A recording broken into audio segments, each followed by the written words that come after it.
各位同修，大家晚安，大家好，感恩大家精进参加读书会。法在勤中求啊，因为勤能补拙，熟能生巧，一勤天下无难事。学习是灯，努力是油啊，要灯亮就要加油啊。当初要讲人有20难的时候呢，觉得要把佛所说的这20难讲完啊，好像很不容易啊，就好像站在稻谷已经成熟的稻田中啊，一望无际啊，不知如何去收成啊，看起来好像很困难，其实也很简单，就从眼前跟脚下开始收成起啊，也就是一步一脚印啊，脚踏实地啊，最后也会完成工作啊。同理，路途再遥远啊，只要一步一步踏实的走啊，最后也会走完全程啊。我们一难一难的讲，今晚这2难讲完啊，我们就讲完了人有20难哦。人生虽有20难呐，但只要用心对治，这一切困难也不难了。其实3年前啊，几位好友啊怂恿我开直播的时候呢，我自己也是想说，讲个5集应该差不多没有什么好讲的啦。可是一集一集的用心准备呢，说我所做，做我所说啊，居然也能取之不尽，用之不竭啊！证明呢，运用之妙，存乎一心啊。学海无垠，学无止境，不进则退啊。所以保持精进不懈是很重要的生活习惯，尤其是要学习佛法，更是要精进不懈啊。其实精进跟佛力是共生的关系啊，也就是说，精进的人呢，一定是有朝气、有活力，有朝气、有活力的人呢，才有可能精进啊。所以2个是共生的关系。然而，也不是精进就好了哦。一旦做到精进啊，还要看是正精进还是邪精进呢？这个邪呢，是指偏邪的邪了，或者邪不胜正的邪了，都可以。所以不是精进就好，精进的方向跟方法正确的，才叫做正精进啊。精进的方法跟方向不正确的，那就叫做邪精进啊。可能偏邪的可能是正邪那个邪啦，偏离正道的意思啦。也就是在不正确的跑道上呢，全速迈进，变成努力跑错方向，那这个就很糟糕了。有些人呢，虽然身体很健康，也充满活力啊，但释放力量的目标跟观念是错误的。那这样子的活力反而变成反作用力啊，反而是负面的力量，也是破坏的力量啊，这不是建设的力量啊。所以要正精进，不要邪精进啊。学佛37诸道品里面呢，有8正道讲的都是正精进啊。道理在此啊。好，我们现在就来讲最后的2难，也就是第11难的广学博救难，跟第12难的除灭我慢难啊。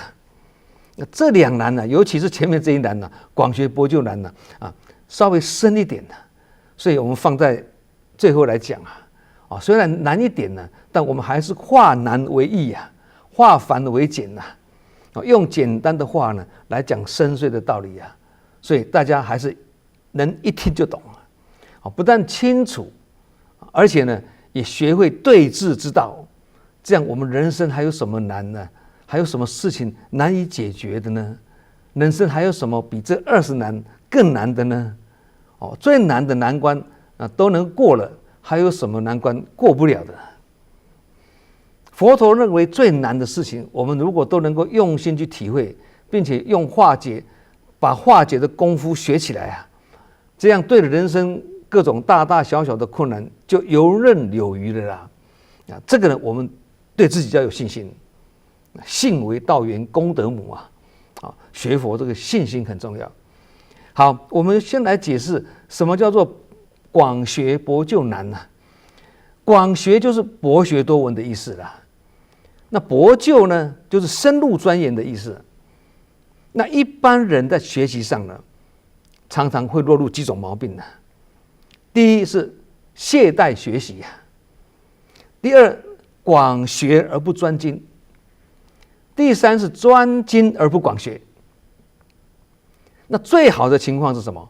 广学又博究啊，这就是博学又专精的意思了。但是这个不简单呐，所以佛陀才说广学博究难嘛。那佛陀不愧是宇宙大觉者啊，很透彻人性。因为能真正广学又博究的没有几个人啊。《楞严经》里面有讲啊，从闻思修入三摩地啊，这是佛陀告诉我们学佛的3个步骤，要透过闻思修这个3会来修持佛法，修行才会有所成就啊。什么成就？就是入三摩地啊。三摩地简单讲就是三昧，也就是定的功夫啊。闻就是听闻嘛，听闻佛法的时候，心一定要很专注，不能打妄想。那思呢，是思维，将听到的道理再三去思考，不断的归纳分析，深入体会，这叫做思。修呢，是修炼，循序渐进的以行动去实践道理，最终才能得到佛法的真实妙用，这个叫做修啦。这3个修持佛法的3个步骤叫做闻思修啦。那《论语》里面也有讲啊，学而不思则罔，思而不学则殆啊。这以前我们也讲过了啊，意思就是说，如果只是学习却不去思考来加深记忆的话呢，过了一段时间就很容易忘记啊。所以才说要温故知新嘛。如果只是自己一个人静静的思考，但不去入人群学习啊，这样就很难理事相通啊，也很难融会贯通了，自然也不懂得如何妙用自己所学到的知识，造成呢无法学以致用啊。这句话的意思是这样子啊。那一般人只讲究广学啦，想学的事情很多，但是都不能持久，不能深入。刚学会一点皮毛啊，又想换别的啦。以运动健身来讲啦，一下学外丹功，一下说要学香功，说外丹功很好，又学香功，说香功也很好，没多久又换成要学气功啊，说气功有多好啊，这就是广学而不博究了。有句俗话说了哦，十学九不成啊。虽然学习的多叫做广学啦，但缺点就是少了博究，就是没有深入去探究的意思啦。对知识的研究应该兼具广学的野心跟博究的态度，2个都具足。简单讲，广学就是有心呐，博究就是用心呐。做任何事呢，不但要有心，还要很用心。即使是一件艰苦困难的事情呢，只要能够一路的到底的学下去啊，能够专心研究的钻研下去啊，就能一理通万理彻，就是一种道理精通了，其他道理也都能够触类旁通而通透。问题就在于我们无法专心跟专注，变来变去，不定性，目标漂移，不专精。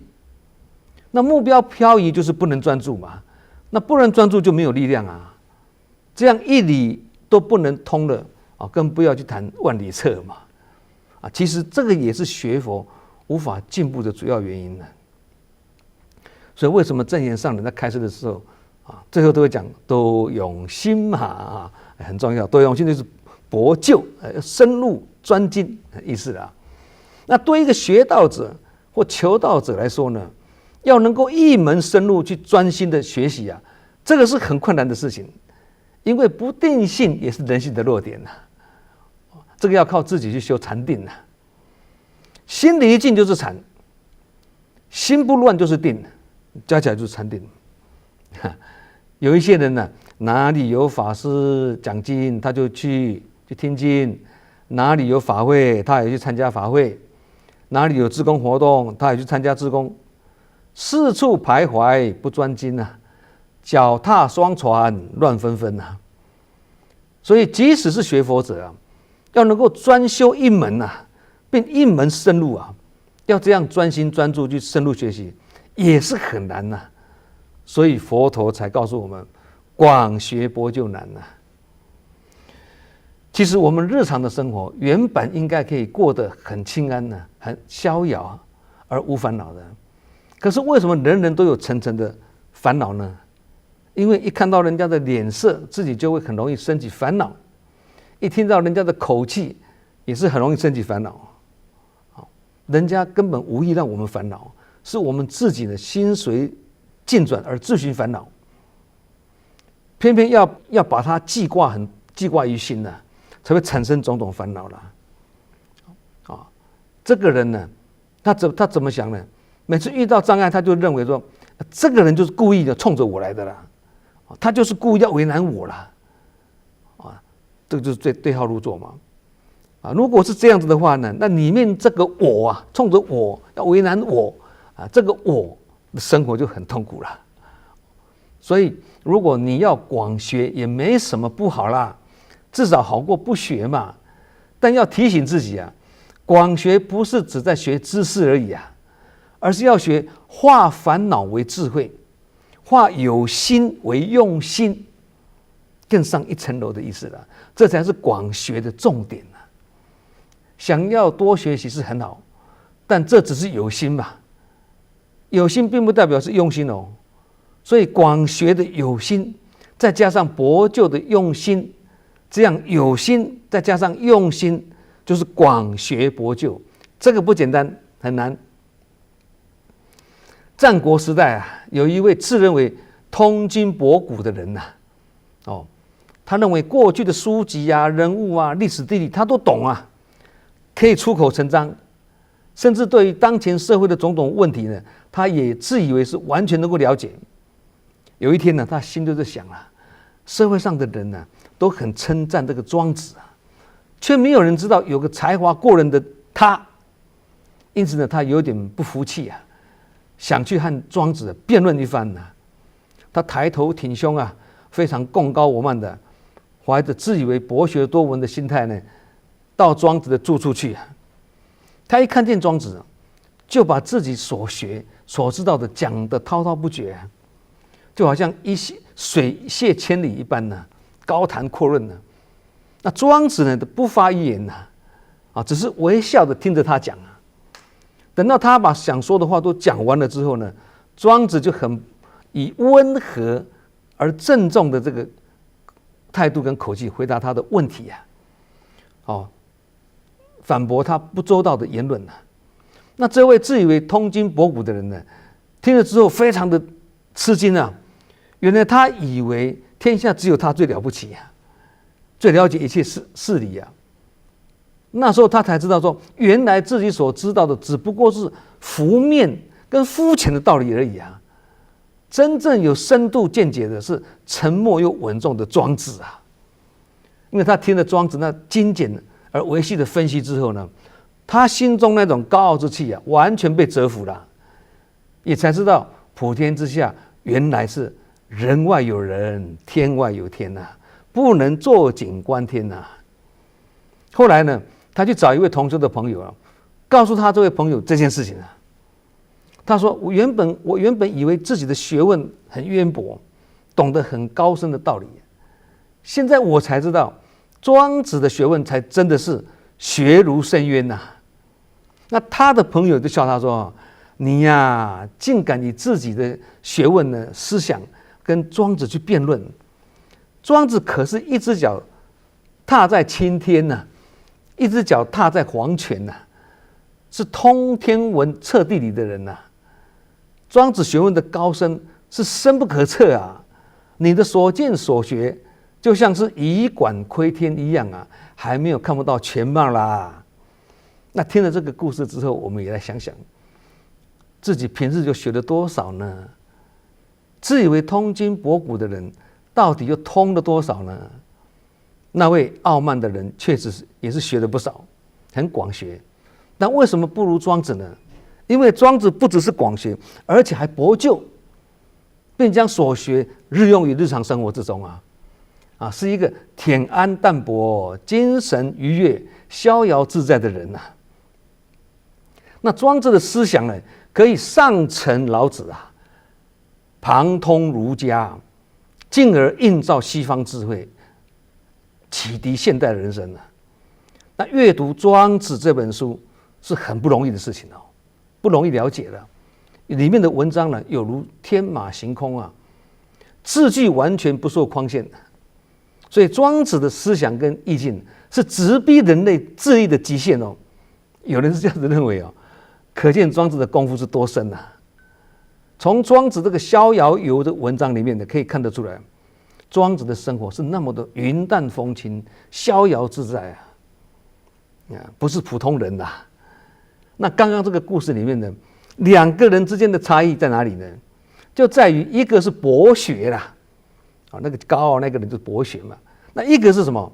专精而且学以致用博学又专精又学以致用，是实践在自己的日常生活中，而不是挂在嘴皮上这也就是我们这个读书会里面所强调的一个观点以前我们常常强调了，学佛不是在钻研佛理而是在实践佛法，是要来增长智慧不是要来充实知识而已的。那以上谈的这个广学容易博就难也就是有心容易用心难不过道理也不是绝对的有时候反而是有博就没有广学刚好相反也就是有专精但是没有博学这又是另外一种情况也就是说，对一门学问很专精很用心，对其他的知识就不一定很广学了。这个叫做法无定法了。很多事情呢，我们要持保留态度，话不能说死否则变成武断就不好了我们举例来讲，大家就会清楚，现代的科学知识跟学问很深奥。我们在求学的时候，都会选自己有兴趣的科目并且专心去攻读主修哪一科的大学科系就是这样子但是这个单是这个医学呢，这个科系呢，就有许多细目要分如果你选了外科就要专心研究，并且时常要做什么解剖的工作外科才会有丰富的临床经验然后才能够运用于人体而外科又细分很多科像一般外科啦、胸腔外科啦、整形外科、脑神经外科等等。所以一般外科的门诊，如果来了一位头部受伤的人呢，这个医生不敢接诊因为头部受伤是属于脑神经外科处理的范围虽然每一位医生都研究得很专精但却不广泛他们不广泛这个跟广学刚好相反过去的人什么都学，但是没有一样做得很彻底。那现代的医生所学的知识一定要一门深入一门专精人生就是这么难以完美那普通人呢，每一样都想学，却没有一样呢学得彻底、学得好。而对于专业的人来讲呢，他所学的知识很专精，但是再怎么专精，也是隔行如隔山所以现代的人应该不但要广学，而且也要能够博就，能够博学，还要能够专精，两个要兼具现代的人要这样子，才能够知己知彼叫做知人者智，智之者明就好像说，不但要知道自己的脾气，也要知道别人的脾气，要知道自己的个性优缺点跟别人个性的优缺点你不能理直气壮的说我的脾气本来就是这样要人家顺着你，那是不可能的嘛。我们先要去了解别人的个性，当对方生气的时候，我们就少说两句，因为了解他的个性就是这样子嘛。等他气消了，再跟他好好讲道理如果能这样呢，那待人处事就会比较圆满那正言上人认为，这样才是广学博就的心态两个都兼具了。那这个是把广学博就呢广义来解释。好，接下来我们来谈什么叫做除灭我慢难呢？除灭我慢这个意思比较容易懂了哈。常常自认自己没有错，即使有错也是别人的错，或是我不必改，要改也是别人先改，这样子心态叫做我慢。以这种心态来对付别人的，那就叫做卑劣慢了。对自己是我慢了，用在别人身上就是卑劣慢了。这个也是习气的。凡是有聪明才华，或有一点成就，或者知识学问高一点的人呢，很容易犯上一个毛病，就是自以为自己懂得很多，别人都不如他，认为自己呢比别人行，自己所说的才是对的，别人说的都是错的。这就是我慢的心态啊。其实在学习或修行的道路上啊，不只是聪明或学而有成就的人呢，任何人如果自以为已经学了很多，而不再虚心求教呢，都很有可能落入这样的心态里面呢。而不懂又装懂，不但不能虚心，而且还坚持己见，排斥别人，自己的决策不是很正确的，又很坚持，还要别人听他的这个叫做卑劣慢。所以卑劣慢比我慢更严重。有时候我们主观觉得自己没有错，那是自己不懂得内观及自省，所以很难找出还可以让自己心灵继续成长的空间呢。那看不到自己有错，不代表没错哦，而是自己不具慧眼，所以有盲点。严格说来呢，这个也是一种无明嘛，看不到光明嘛。所以正言上人曾经开示不要以为自己做了很多，其实我们还有很多微细的业障难以察觉而这些微细的业障也是各有它的因果。讲这句话，那这句开示也是发人深省他提醒我们许多小错我们也是难以察觉，但这并不代表我们没有犯错。我们每天还在执着自己的成见，都认为我是对的，别人是错的，所以这个就是凡夫的自见其实真正有成就的人是你对他也对，没有分别，没有执着，这才是真入境界，才是真正的清净凡夫很容易心存定见跟先入为主也因此呢，常常会自以为是，而把我认为、我以为、我觉得、我跟你们讲等等都是把我挂在嘴边。这个就是我执我见我痴我慢，一直讲我，别人还没有错，我们自己就已经先错了。所以上台要对众演讲也好，或心得分享也好，或参加开会也好，开口最忌讳的讲我，或你们应该要怎么你们一定要怎么你们听我的就没错嘛，我就一直跟你们讲我认为你们应该要怎么等等。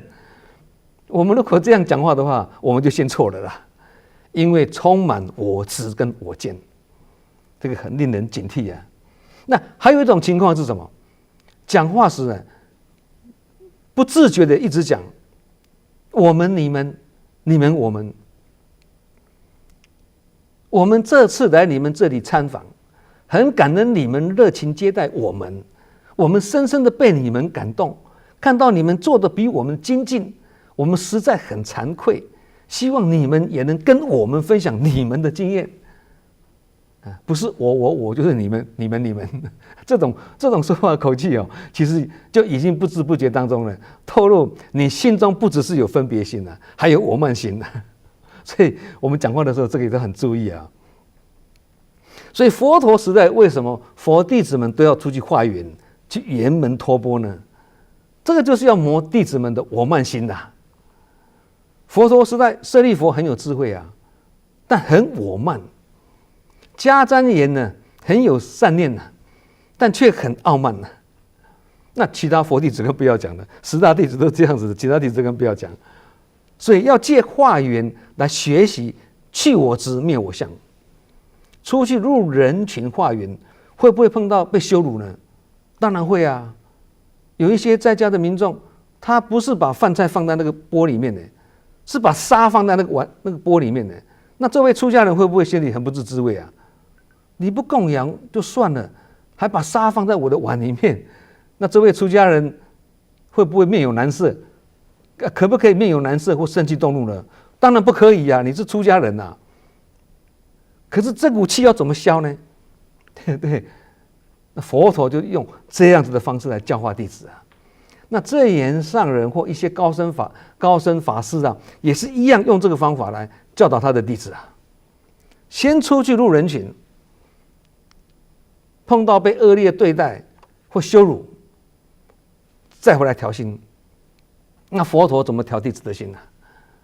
就跟他们说没有关系，这些沙我们把它存起来，将来盖房子也可以用啊。所以我们还是要心存感恩，人家把沙放在我们的碗里面，这个就是训练转境跟转念啦。所以出去化缘是外行，回来调心是内修，内修加外行叫做修行。内修就是净思法脉，外行就是慈济宗门，两个加起来叫做悲智二门，也就是慈济菩萨道的修行法门啊。简单讲就是这样子啦。那我们现在碰到灾难啊，会去进行街头募款啊，这也是一样在化缘啊，也是在修行啊。因为可以看到一种米养100种人，可以看尽众生相。你要走入街头，不能待在家里，才有这种学习的机会啊。好，捧爱心箱的委员回来跟上人分享，他用抱怨的口气说：“有一位路人哦，嘴巴一直批评慈济啊，我跟他解释说了老半天呢，他却1毛钱也没有放进爱心箱里面。”他讲完之后呢，这些上人都对众开示啊，你还是要感恩人家，至少站在那里听你讲了老半天。这个跟刚刚佛陀教育弟子是如出一辙啊，是出世的精神啊，也是证悟的理念啊，都是很高的境界哦。我们就是要学这个。那真正有学问的人，不是单指饱学之士哦，或很会写文章啊，而是除了学识之外呢，还要才具好，品德也很好，就像孔子得意的门生啊颜回一样啊。孔子称他为文质彬彬，然后君子啊。有时候学问渊博的人，虽知其大概，却不一定能深入哦，不一定能博究哦，他还要请教专家呢。因为这个是术业有专攻，文道有先后嘛。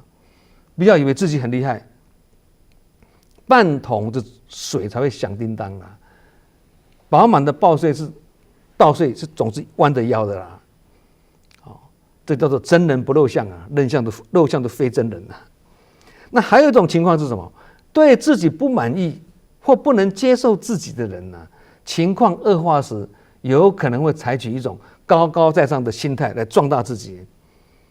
这种的心理现象叫做自卑，因为自卑而衍生成自大，这就是卑劣慢的。另一种情况是什么？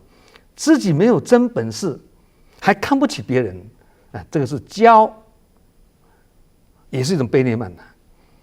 有真本事而自视甚高，这是傲，也就是真上慢了。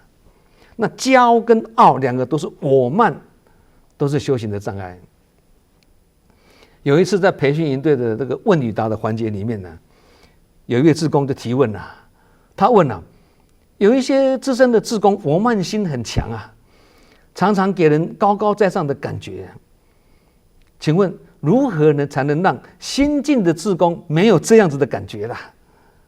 我就这样回答了，我说可能是少数的资深志工做的还不够缩小跟谦卑啦，才会显现出这样子的共高我慢嘛，不可一世的气焰跑出来啊。其实呢，有时候这也是可能我们自己的主观或敏感，看到跟自己不投缘的资深志工呢，就比较会看得不顺眼，对，所以呢角度不同看事情也会不一样啦。那这是一种情况啦。那另外一种情况是什么？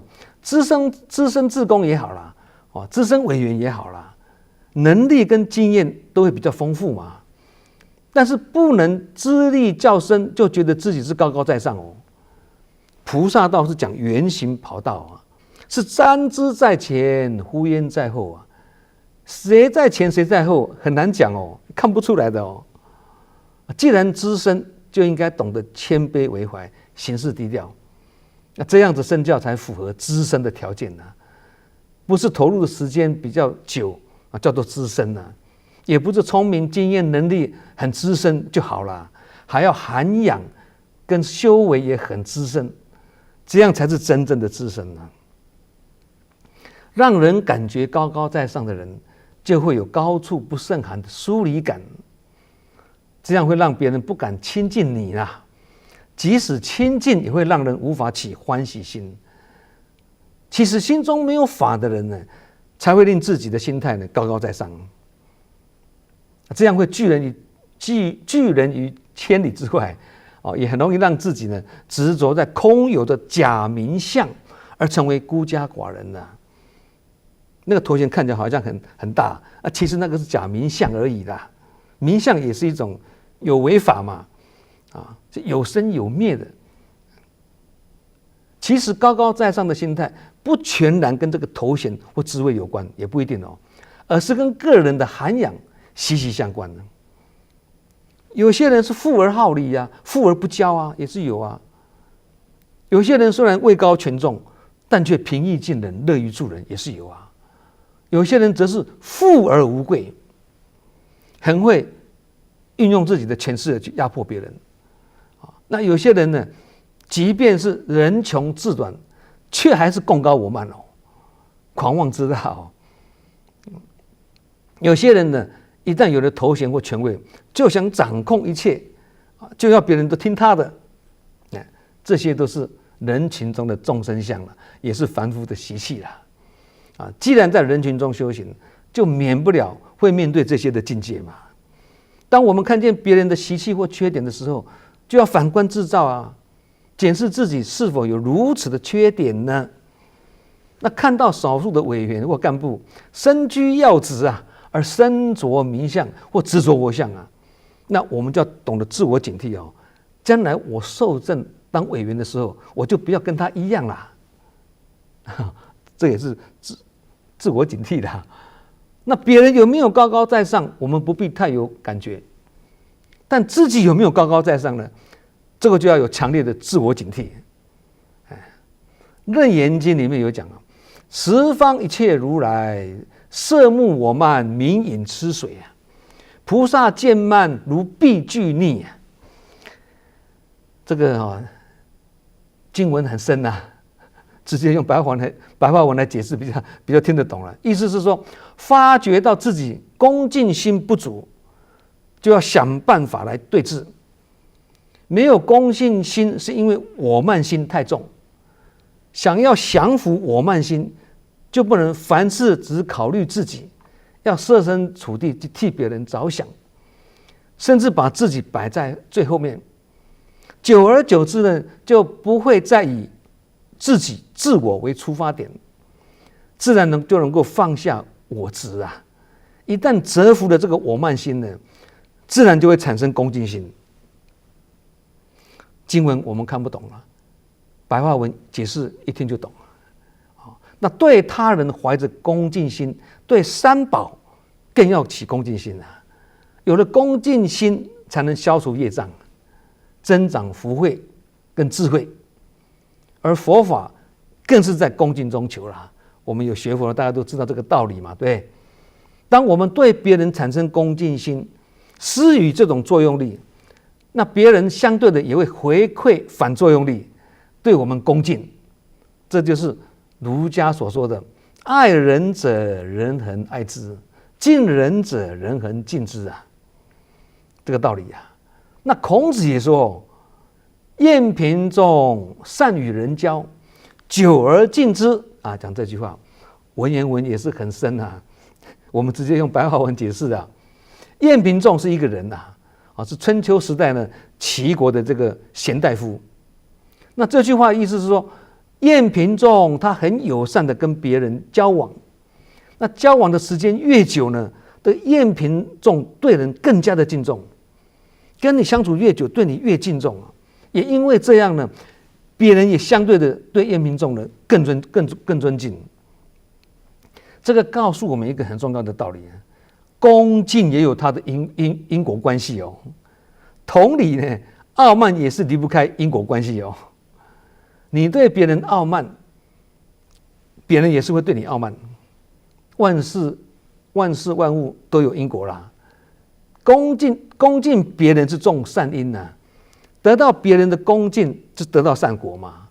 所以想要知道自己有没有恭敬心，不必问自己啊，从观察别人对我们的态度就可以知道自己有没有恭敬心。别人有我慢而对我们不尊重，我们先不要不高兴，要马上反观自照。这就是孔子讲的很简单的道理啊，见不贤内自省，就是这个道理嘛。不是去怨对别人，而是反省自己啊。为什么他对别人都很尊重，唯独对我们就是很不尊重？这就是刚刚讲的嘛，恭敬别人是种善因啊，得到别人的恭敬是得到善果啊。同理啊，受到别人不尊重的对待，也是因为我们曾经也种下对人不尊重的因啊，现在才会得到不被尊重的果嘛。这就是自作自受啊，原因是出在自己，不是别人啊。以这样子的心念来反思啊，当我们碰到别人对我们很不尊重的时候，心里就不会那么难受的啦。这也是一种转念呐。12难的除灭我慢啊，跟13难的不亲未学呢，都是属于去骄慢心。学佛者啊，不可自视甚高而生我慢啊，以为自己比别人多知道一些啊，就不知不觉中呢产生自以为是的那种气焰呢。而难就难在自己很难察觉，我们自己很难察觉。但是我们如果想突破这样的盲点，只能靠别人对我们的态度来借势练心，自我觉察，从自己身上下反省的功夫。具体的做法就是以前我们也讲过，静坐常思己过，就是这么简单的。对，要懂得静思、独处、沉淀。那这个在我们过去读书会里面的经常都有提起啊。因为这也是修行的功课啊，有精进文法叫做法入心嘛，但依然脾气不好，声色不好，我执、我慢、我见、我痴依然还在，甚至很爱坚持己见呢。有这些现象都叫做法不入行呐。同理，该承担的时候呢，是做得非常精进勇猛哦，但碰到一点不如意，就动辄不来了，动辄停退啊，这也是叫做法不入行。讲是讲法不入行啊，其实就是法不入心嘛。先法不入心，才会法不入行嘛。没有那个因，怎么会那个果呢？一样，这就是这个道理嘛。啊，法入心就不会这样子啦。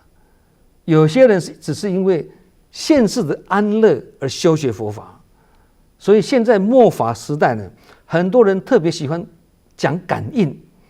希望所拜的佛啦或菩萨啦，多给自己一些好处跟甜头，而不是用心在如何消灭我见我慢。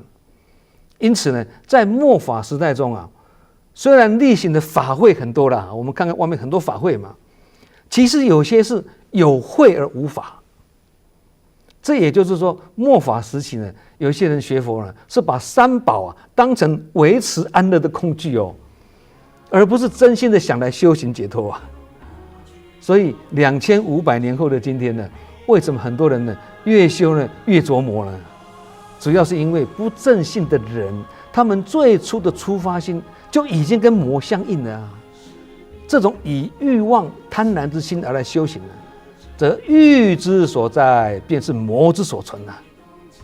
所以琢磨并不是外面有个魔来让我们琢啊，而是我们自己本身呢就是个魔啦，所以才说外魔不可怕，内魔才可怕嘛。那这个我们要非常的警惕。好，我们今晚读书会就分享到这里。佛说人有20难，我们全部讲完了。感恩大家的聆听啊！祝福各位广学博就也不难，除灭我慢更不难。我们下周同一时间再见。